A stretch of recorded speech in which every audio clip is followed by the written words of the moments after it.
In the past year, we have seen enormous discussion in the campaign over nativism and other issues which have obviously manifested a polarized electorate. But I would like to suggest these is sort of the culmination of trends that have been in process for at least 30 years and probably a half century. It's just that they have become much more salient in the current campaign. And I think there's a number of factors that has led to this accent on polarization.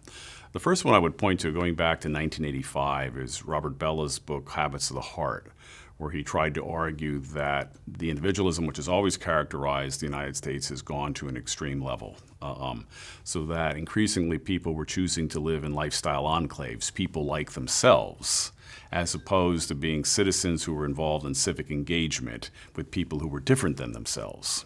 And so the more that you're in lifestyle enclaves, the less you develop a capacity for being able to deal with the other, the one who is not like you or who disagrees with you, whether it's on religious views or whether it's political views or whether it's categories of race and ethnicity. I think this tendency toward lifestyle enclaves has been reinforced then by the transformation of media from the mid-1980s to the present. In the 1990s, you began to see, 80s and 90s, excuse me, you began to get the rise of the cable news networks, where people could only watch their news network and not look at the alternative perspective. And then we just celebrated this week the 25th anniversary of the World Wide Web. In the 21st century especially, you have the rise of social networks, which have the same kind of effect, that people are in social networks that reinforce their own prejudices rather than challenging them to constructively engage other perspectives. And although modern technology, both television and internet, bring many wonderful things for us, there has also been this tendency now to reinforce these lifestyle enclaves that Bella talked about in 1985. If you look at Bill Bishop's work from Austin in 2008, he argued that we were increasingly self-segregating, choosing to live separate from each other. In other words, moving into neighborhoods with people like us, that there was a decline in diverse neighborhoods where you had people probably of middle and working class living in the same neighborhood, that has gone down. If you put this in terms of politics, in 1976, 74% of the counties in the United States had competitive elections, that a Republican or Democrat could seriously win in that geographic place. That fell to 52% by 2004, and that has continued. What has exacerbated that trend, too, is that with the newer technologies by computers, the dominant party in a state legislature can draw the district lines for both U.S. congressional seats and also for state assembly seats in such a way that the vast majority of seats will have an overwhelming percentage for one party or the other, that you don't have competitive elections. There are some states right now in the United States where if you did a statewide vote between Democrats and Republicans, one party would have the majority statewide, but because of the way the districts are drawn by the dominant party in the legislature, it's the other party that has the majority of seats. And that has all been affected by the computer technology, and in combination with this tendency of media being able to reinforce certain prejudices on both sides. One way out of that conundrum, of course, is to move toward nonpartisan boards that would draw election districts. And this is an experiment that's been going on now in Iowa and more recently in California, and is probably something that should be looked at more in each state and nationwide. I would put one more factor. Besides, we've talked about lifestyle enclaves, we've talked about media, we've talked about gerrymandering, especially the capacity of computers to reinforce gerrymandering. The last factor I would put forward is a focus on growing inequality in the United States and how that contributes to the polarization.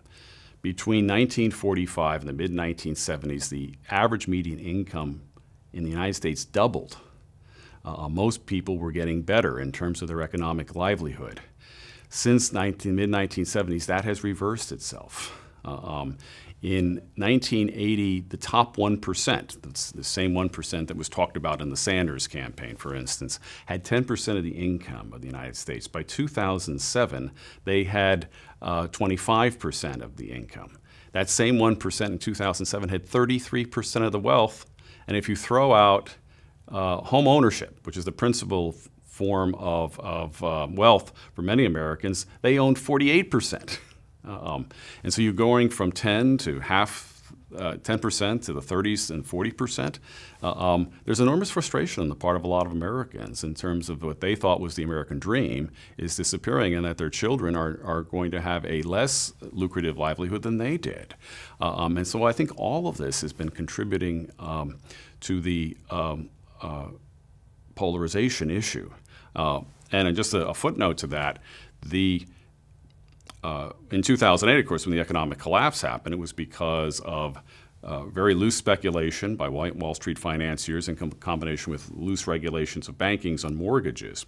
But the frustration, I think, with many Americans is that in the recovery that has ensued over the last 8 years, it's primarily these same people who have benefited from the recovery, not the average person. And so this has led both to the aggravation of American citizens overall, why more extreme alternatives, sort of Sanders on the left or Trump on the right, have become attractive.